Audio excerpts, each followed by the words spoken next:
Okay, so my guess is that you're struggling, maybe even drowning in paper clutter, and you want a few tips, okay?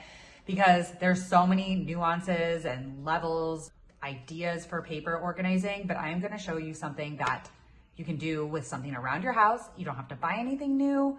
You just have to do 2 things to get you started on this, trying to clear the papers from your counters and get some like normalcy and ease and peace into your life. So the first thing is we're just gonna need some vessel, some container, something to put these incoming papers in that are the mail, RSVPs, invitations, bills, statements, anything paper, notes you've made need to go somewhere. So it's not on the counter, okay? Because once one paper is like set down, then it's an invite for like all the other papers just to like make a pile right there.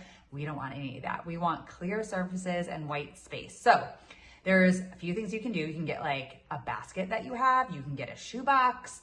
You can get a cardboard box to start. It doesn't matter. I like to use these magazine files. You can get them and they come in different colors and patterns. They come really simple. They come, I like this one. It's got like some little like fabric over it, but I use this. I put it like this way on a counter so that it looks better than like this way where you can see the papers in it.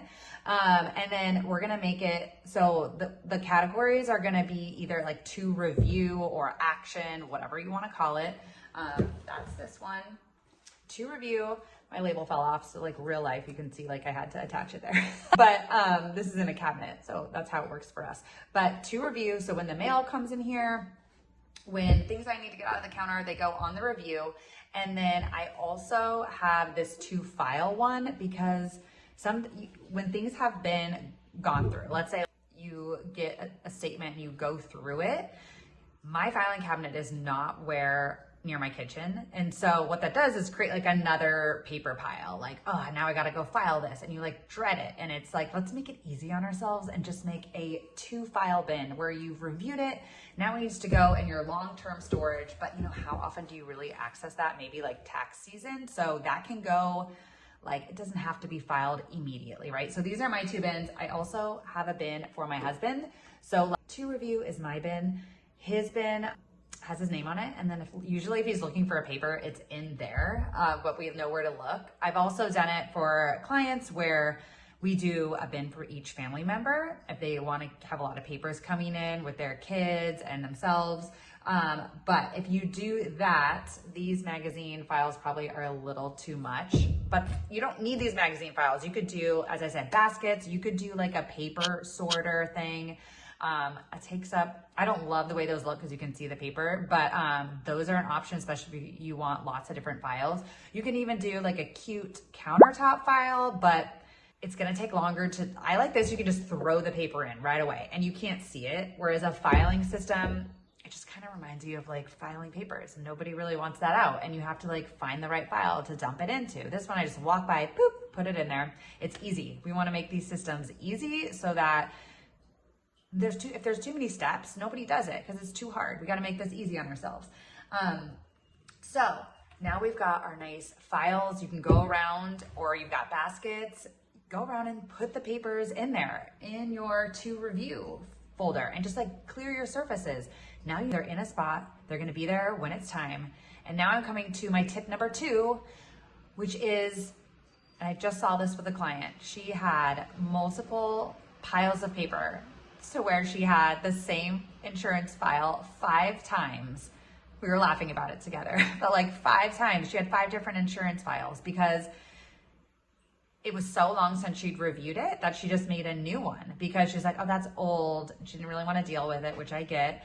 So she made another one, but we're not going to do that because we're going to set aside time to review these files once a week. If that works for you, maybe probably at the most once a month. I do it on Fridays. I do like a weekly review where I go through for my business and personal life. I clean up my papers, I clean up my inbox, and I go through these papers and put them in the correct categories, pay bills, review statements. But that's ensuring things are not getting lost. Because what happens in these bins usually, or file accordions, you know, I don't love the file accordions, but if you like that, they're great because they have a lot of file sections, but we have to set aside time to review it. So I have it blocked off in my calendar. I also use Asana for managing my tasks and goals in my business. And I have a daily routines. And so my Friday daily routine includes doing the paper. So I've got it double checked in 2 places. And if like life happens, if you don't get to it, it's okay. It'll be there the next week. But I think that's the huge gap, is that it just gets lost inside of our paper system. So we got to set aside a time to review these actionable items. When we're done with it, it gets recycled, it gets shredded, it gets in our file bin. And then you will feel so great having this weight lifted off, because even though you might not see the papers, your mind like subconsciously knows that it's there, and you will feel so much freer just by knowing like, oh shoot, where's that one document that I need? And your brain is not a filing cabinet. It's not meant to remember all of these things. So yeah, hopefully these 2 things are gonna get you started off on your paper journey. There are obviously way more tips and filing systems and things like that, but this is like the bare minimum to get you feeling just way better in your space, clear your mind so you can actually stay in the moment. So hope that helps. See you later. Bye.